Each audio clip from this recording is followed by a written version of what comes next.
chapter 7 is thermodynamics. We're going to be talking about energy. Well, we've already experienced potential and kinetic energy, so now we're going to talk about them in more detail, talk about equations, and how this relates to chemical equations. Now, here's an example of a chemical equation that represents the oxidation of iron, which is an exothermic process that releases heat. So we're going to be talking about endothermic versus exothermic. It's a big part of thermochemistry. Exothermic means it releases heat, or the delta energy is negative, meaning the heat is released. And endothermic means the heat is gained, and that delta energy is positive, or the delta, what we call enthalpy, which is the energy of a reaction, basically. And hand warmers are a great example of that. So here's the equation for hand warmers. I didn't actually know this until I started teaching the class and saw this slide. I'm like, oh, it's interesting. So energy occurs all over. So something that's important is the universal energy is constant, meaning there's a certain amount of energy in the world, in the observable universe, and that's a constant. It can't be energy. Energy can't be destroyed or created, and that's the conservation of energy, right? And energy, there's multiple equations for it. We'll talk about that, but it is expressed in work. So it's the energy. So work is the force over a distance. That's called the work. So if you go to the gym, you do work. What that means is you're moving a weight across a distance against a force. So you're applying the force to oppose that natural force of gravity to move an object a certain distance. That's what work is. So the ability to do work is energy. So energy has the ability to do work. And energy could be exchanged. It could be kinetic or potential. It could be exchanged from kinetic to potential, from one object to another, etc. So here's some types of energies. You have kinetic energy, which we've talked about is 1/2 mv squared, and it is the energy of motion. And it's being transferred from one object to another upon every single collision. Then you have thermal energy. Thermal energy is the energy associated with temperature. And thermal energy is a form of kinetic energy. So it's just in relation to heat. And the temperature is the average kinetic energy. That's what the definition is. That's how you define the temperature of a particle, is how fast it's going. So that's cool. If you have a fever, that means your particles are moving faster. I mean, very, very slightly. Your blood's pumping a little bit more. So and that's making more motion, and then like your metabolism, your cellular activity is increasing. Your immune response is increasing. That creates more molecular motion. The average speed of the proteins and the molecules in your cells are increasing. That's what gives you a higher temperature, because of the increased immune response. And then you have potential energy, which is a different type. And potential energy can also be chemical energy. It's stored. It's not really used immediately, like thermal energy and any type of kinetic energy. So potential energy is the potential to have the energy. So energy is stored in not only an object's position, like mgh is the Newtonian potential energy. So if you hold an object a certain height in the air, the higher you hold it, the more potential energy it has, because once you release the object, that potential energy gets converted directly to kinetic energy, and the higher it is, the more kinetic energy that would be. But for chemical energy, such as food, right? If you digest food, that is stored potential energy. The energy is stored in the chemical bonds. Once those bonds break, it's used to make ATP. And so ATP, it's a good, I said ATP by accident before, now it comes into play. So those bonds, those food macromolecules are broken down to produce ATP, which is an energy source for your body. So that's one form of potential energy. So here's the breakdown of that. So kinetic energy is thermal energy, or thermal energy is a type of kinetic energy. Chemical energy is a type of potential energy. There's other types of energy, which is nuclear energy, which is just the energy inside the nucleus of an atom. It could burst, which means that nucleons are released, like such as neutrons and protons and positrons, other things, and that could be that's a form of energy. Also, electrical energy, there's really the flow of electrons, the current, produces energy, and that could be used to power things, but just general some forms of energy. Something else that we have to find is the system and the surroundings. Very important. And it's very important to be good with the terminology in this. So the system, what that means is the container or the material process involved in the question being asked, or the subject of the matter is the system. The surroundings is everything else that exchanges energy with the system. So if you have a frictionless massless pulley, that frictionless massless pulley and everything attached to it is the system. The environment is the external environment. If it wasn't frictionless, some of that energy would be transferred to the environment, to the surroundings. In that case, your question will get a lot harder. Your formulas would be a lot more intense. So thermochemistry really is the study of the exchange of energy from the surroundings to the system, or from one object to another. And for example, let's talk about a really good example to make you understand it. There's no such thing as, so really it's the transfer of heat. Everything's the transfer of heat. There's no such thing as something being cold. Cold just means the absence of heat. So if that's the case, if you put an ice cube into warm water, the warm water is warming up the ice cube. In turn, because the ice cube particles are moving slower, that will technically cool off. I hate the word cool off. It cools off the water, but the water uses its kinetic energy, its thermal energy, to speed up the molecules of the ice cube. In that process, those higher thermal energetic particles will lose some of their thermal energy because they are colliding with molecules that are not as fast. Yes. Yeah, diffusion in solution. Yeah. So yeah, mixing and become solubilized, whatever. It wouldn't be gases, but yeah, diffusion of particles. Good. So this is what we're studying with thermochemistry. Now, units of energy. So I did mention in chapter 6 that the joule is equal to a kilogram times meters squared per second squared. That's still true. And that's the main unit of energy. The SI unit for energy is the joule. And it's based on those other SI units, kilogram, meter, and second. So the joule is very, very small unit. For example, like the light bulb in 1 hour uses 3.6 times 10 to the 5th, or 36,500 joules. Nope, 365,000 joules. There we go. That's a lot of joules. Me just saying this sentence probably used 100 joules or so. So it's a very small unit that is expensed really quickly, which is why we tend to use kilojoules in a lot of the equations that we're going to talk about, especially when we get to different, like Hess's law, and where we start calorimetry, even we'll talk about kilojoules. Another unit is the calorie. So the calorie is defined by the amount of energy needed to raise the temperature of 1 gram of water by 1 degree Celsius. Very standard condition. So 1 gram of water, which is 1 milliliter, the amount of energy needed to change that temperature by 1 degree Celsius is a calorie. Now, a kilocalorie, you can imagine, is the amount to change 1,000 grams of water by 1 degree Celsius. That's true. And the kilocalorie is also considered the food calorie. So let's say, the chips. Calories in any nutrition label you find, and maybe you didn't notice this, but the calories are always capitalized. Why is that? Not everything else. Oh, I think everything's capitalized, but calories are specifically capitalized for this reason, because that represents the food calorie as opposed to the calorie written here, as opposed to that calorie, this one, as opposed to this one. So you notice how it says food calories is capitalized. Yes.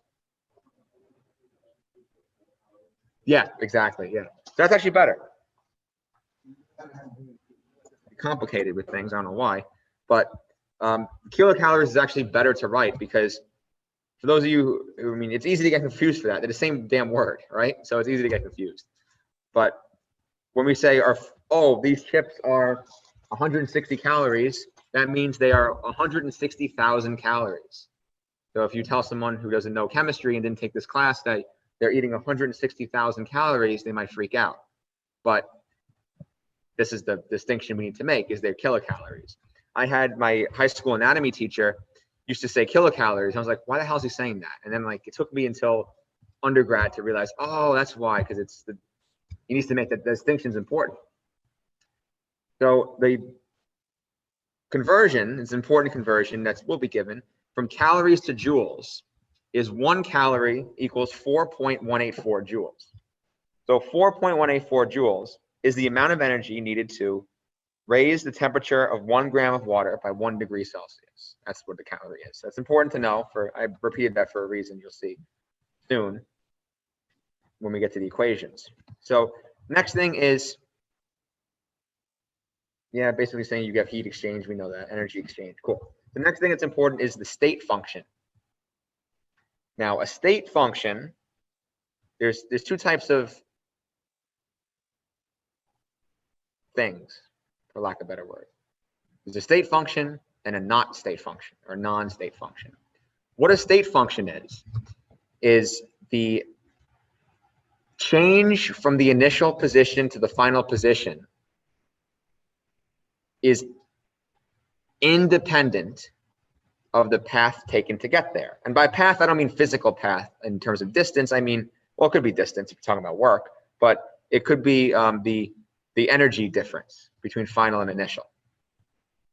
So here's a great example. If you're hiking, then energy is a state function, so internal energy. Now, here's why energy is a state function. If you were to take path A on this mountain, 12 miles, the slope isn't too bad, but it's 12 miles. You would use a certain amount of energy to get there. If you take this 5-mile one, which is a lot steeper, it's only 5 miles, but it's a lot steeper, you would use the same amount of energy going up each one. That's what a state function is. It doesn't matter what specific path you take to get there. It only requires a certain amount of energy to do that. And one of my students asked, oh, what if you just get a helicopter and just ride to the top? You don't use any energy. I'm like, well, the helicopter is using a ton of gas, right? So fuel. So you end up using the same amount of energy. No matter what you do, you would use the same amount of energy. You might use more if you waste it, but the energy required specifically to get to the top will always be the same. So keep that in mind. Yeah, that's a state function. So one example is an internal energy, or just energy in general, is a state function. It is defined by just the difference between the final condition and the initial position of the energy. So in a chemical reaction, we want to talk about the products and reactants in a reaction. So the energy of the reaction is defined by the product's energy minus the reactant's energy. And that is the difference in the energies. So that's important as well. Now, energy conservation. So energy is conserved in the universe. So the delta energy in the universe is 0, meaning the delta energy in the system, this is just all redundant, but it makes sense. So the energy in the system change plus the energy in the surrounding change is always 0, because if energy is transferred from the system to the surroundings, that change is accounted for. If the system energy goes down by 50, the surroundings energy must go up by 50 in order to create that conservation. And that conservation is always there. And delta means change, in case we haven't seen that yet. So delta, it's like the Greek letter, it's the Greek letter delta. So those of you who want to join frats and sororities, that's important.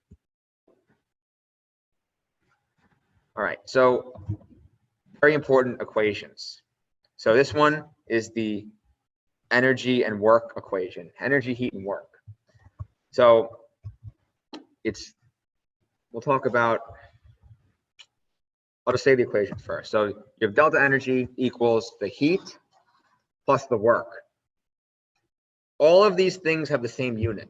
whether it be kilojoules, joules, calories, whatever, they're all the same unit because heat is thermal energy. So it just represents the thermal energy in the system that we're talking about. Work is the work done by the system from that thermal energy. Work is defined by the force over a certain distance. And then the delta energy is the total energy from both the heat and the work combined. That's the total energy change in the system. Now, Q and W are not state functions because the amount of heat you produce in a process, if you have a process that goes longer, it's going to produce more heat, even if you get to the same spot, it's going to produce more heat. With work, it's directly dependent on distance, force times distance. So it depends the distance you take. I'm trying to think. Yeah, whatever. That's it. I can't think of examples. But anyway, so another important thing is the sign of each one. So with Q and W and also delta E, the sign, meaning positive or negative, is very important. And it tells you directly if energy or work or heat was added to the system or removed from the system. Now, if it's positive, that means the system gains energy and you have an endothermic reaction, meaning if the energy is positive. So looking at Q, if Q is positive, it means the system gains thermal energy. For work, it means that if it's positive, the system gains energy from the work that is done to the system. The work is done to the system, not from the system to the environment, to the surroundings. And then delta E means the system gains energy from the initial to the final. That's endothermic. And then exothermic, you have the heat is released from the system. So an exothermic reaction will release heat. It also releases energy in that case, and also in work, you have work being done by the system to the surroundings. So that's all things that occur. Such as an example of that would be like, if I'm the system and I push this thing, right, if I'm the system and I push this thing, I'm doing work. Well, if I'm the system and this is the surroundings, or everything's surroundings, I'm doing work to the surroundings. I'm pushing this, I'm giving it a force and and pushing it a distance. That means I'm exothermic. I'm the system losing energy to work that I'm applying to the surroundings. Also, I'm losing heat to the surroundings because that little muscle movement caused little amount of heat to release. And that heat was gained by and transferred to the work, and also transferred to the friction of the wheels, which also releases heat. And that's its own process. And then we're talking about energy, it's just those added up. So it's going to be exothermic. So that's an idea. That's an example of that. Okay. So universal law, we get it. All right. So next one, example. Calculate delta E for the surroundings if an exothermic chemical reaction releases 15.6 kilojoules of heat into the surroundings where 142 joules of work is done on the system. They might not give you positive and negative signs. They may give you keywords to help you determine the sign, such as releases, exothermic, into the surroundings, done on the system. Things like that, little context clues would help you if it's positive or negative.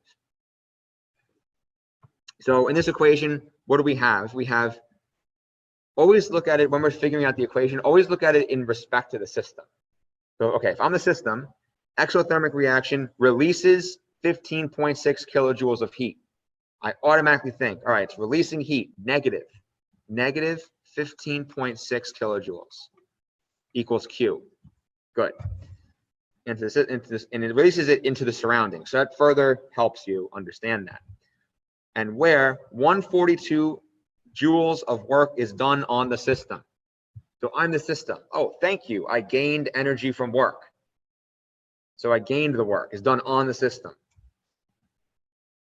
So this would be positive 142 joules, or you can convert that to 0.142 kilojoules to be consistent, equals W.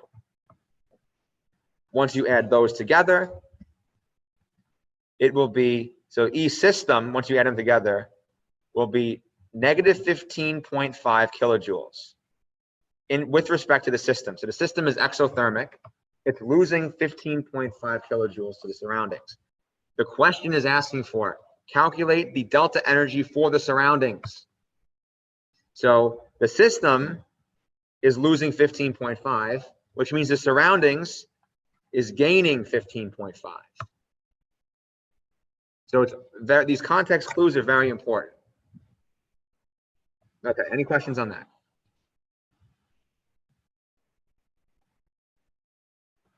No? All right. All right, heat exchange, we talked about that already. Now here's the big thing that we're going to stop at. We're going to talk about it first and stop at it. This is heat capacity. I love heat capacity, specific heat capacity. What this means is that every substance has its own ability to retain heat. And that's characteristic of the substance, and it's based on its intermolecular forces, such as hydrogen bonds in water, very good at holding energy. And they don't really break when energy is put on them. They can hold together until and resist a lot of energy. They have a lot of thermal resistance. That's basically what heat capacity is. It's the thermal resistance, and yeah. So here the units is joules per Celsius or joules per Kelvin. We use joules per Kelvin most. I guess it's 50-50, but yeah, joules per Celsius I see a lot too.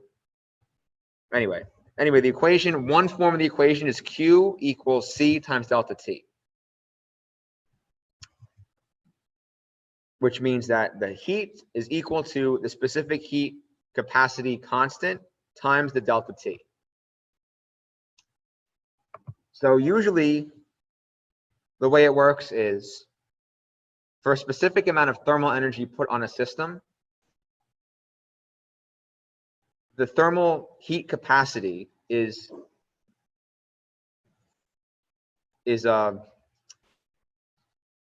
inversely proportional to temperature change. What that means is water, for example, has a very high heat capacity, meaning it takes a lot of thermal energy to change its temperature. So you would put a high value for C, and the thermal heat capacity for water is 4.184. That's going to be joules per Celsius, which is the same thing as the calorie, by the way, because joules per Celsius is the same conversion as calorie.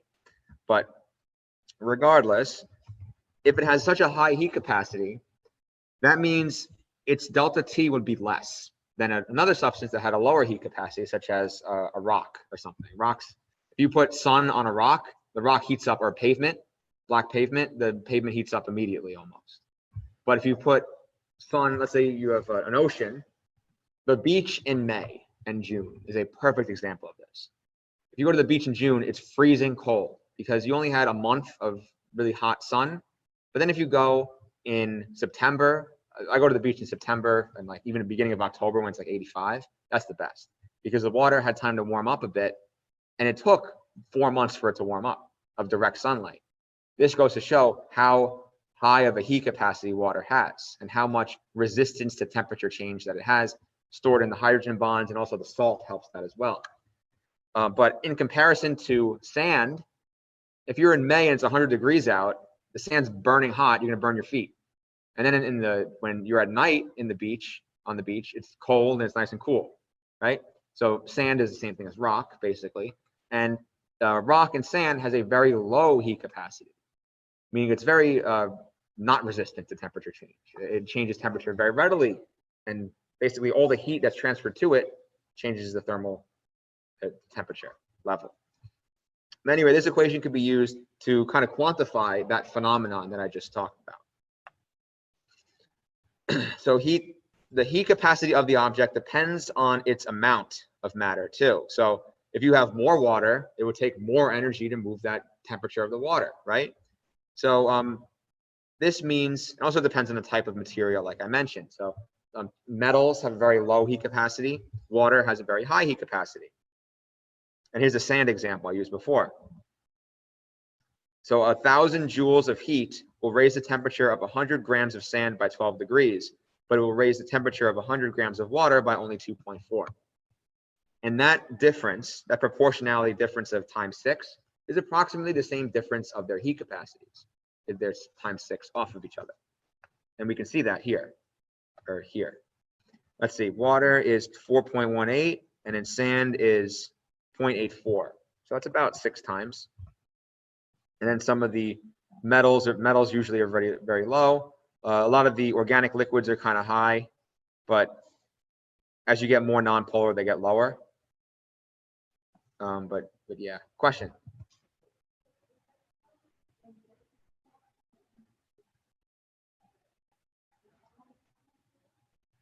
Yes, so that means putting in thermal energy to it will increase the temperature more, faster. It can increase it faster and it can increase it more. So what we can get at from this is we can get a overall equation called the Q equals MCAT equation. And there's no A in it, but basically delta MC delta T looks like MCAT. So Q equals MCAT.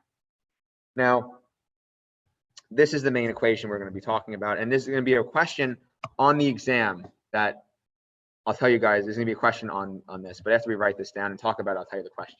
Suspense. So Q is going to be the heat in joules. M is going to be the mass in grams. CS is going to be the specific heat capacity. And that constant is different for every substance like we talked about, and it will be given to you on the exam. So for water, it's 4.184, but it'll be given. And then the temperature change, they say Celsius, it doesn't matter because it's the change in temperature. Delta means the final minus the initial. So this is T final minus T initial. If it was Fahrenheit, then you have a problem. But hopefully they won't give you Fahrenheit. And if they do, that's mean with them. But with I was about to say Celsius. For Celsius or Fahrenheit, Celsius or Kelvin, the temperature, each unit is the same number, same scale. So that works out. Okay. So now the kind of question they're going to ask you on the test, I know this for a fact, is they're going to ask, this is calorimetry experiment. What you can do is you can put in, there's a thing called a coffee cup calorimeter. You've heard of that? Yeah. In the lab, yeah, it's a common lab, very common Chem 1 lab. So basically how it works is you put water in a cup, foam cup. So we use foam because it doesn't dissipate heat as much as paper. You put water in a cup, you heat up a piece of metal, you put it in boiling water, right? You heat up the metal to like 100 degrees. And the water, you already have the weight of it, the initial temperature of it, the heat capacity of it, you know. And the metal, it's going to be hot. You know the amount of it. You're going to dump it in the water. And then you're going to monitor the temperature over time of that water and see how hot it gets. Eventually, it may take a couple minutes. The temperatures of the hot metal and the cold water will equilibrate somewhere in the middle. Knowing that T final can tell you the specific heat capacity of the metal and actually determine the identity of the metal. So they might ask you a question like, or they're going to ask you a question like this. So I'll give you an example. Is this one? That one's easy. Yeah, okay, is there one? Here's what the equation would look like when you, oh, here it is. Okay, good. All right, so we'll do this one first because it's on the test. And then we'll do one more after this and then we're done. So here's the kind of question. A block of material, metal, 55 degrees Celsius is submerged in water initially at 25. The exact temperature change, okay, we talked about this, depends on other stuff. Let's just say the mass of the metal is 20 grams. The mass of the water is 40 grams. The specific heat capacity of the water we know is 4.184. The question would be, identify the metal. So identify, I can't spell, identify metal. So basically, your job is to use this Q equals MCAT equation. And first of all, understand it, because if you know the thermal energy of the metal is going to be, or the heat of the metal is going to be transferred to the water, right? Because you have a hot metal putting inside a cup of water. Some amount of the heat is going to be transferred from the metal to the water until it equilibrates the temperature. So the heat transferred to the metal, or the heat transferred, sorry, to the water is the opposite or the negative of the heat transferred from the metal. So it's going to gain some energy from the metal. And so what that means is you can make basically two Q equals MCATs. One for the metal, one for the water, and make them equal to each other. So for this example, we'd have M metal, which is 20. I'll write it over here. M metal, which is 20. C metal, which is unknown, right? Because we're trying to find the identity of this metal. The identity, once we find the specific heat capacity constant, we can confer a table which would tell us, which would give us some options. Times the temperature change of the metal. Now, the temperature change of the metal is the initial temperature of the metal before it was put into the water minus the final temperature, which is the temperature change. Doesn't matter if it's positive or negative. So, oh, it doesn't tell you here. Let's just say they equilibrated at 30. Let's say they equilibrated at 30. T final equals 30 for both. So this means that the temperature change in the metal is 55 minus 30. So that's 25. Times 25 equals, I want to be neat here. So we'll do T final equals 30. So it equals negative. Well, actually, it doesn't matter if it's negative, honestly, but they just have to be equal. But equals the negative mass of the water. So the mass of the water is 40 times the specific heat capacity of the water, which is 4.184, times the temperature change of the water, which the T final is 30, the T initial is 25, so the temperature difference is 5. So this is what I mean. It doesn't matter if it's negative or positive. The numbers basically have to equal each other. The energy on the left and the right, in order for energy to be conserved. So let's just ignore this negative sign. It doesn't matter, because if you leave it there, you'll get a negative heat capacity, which is not possible. So we have to leave. We have to get rid of it. So then we can solve for this, and we can take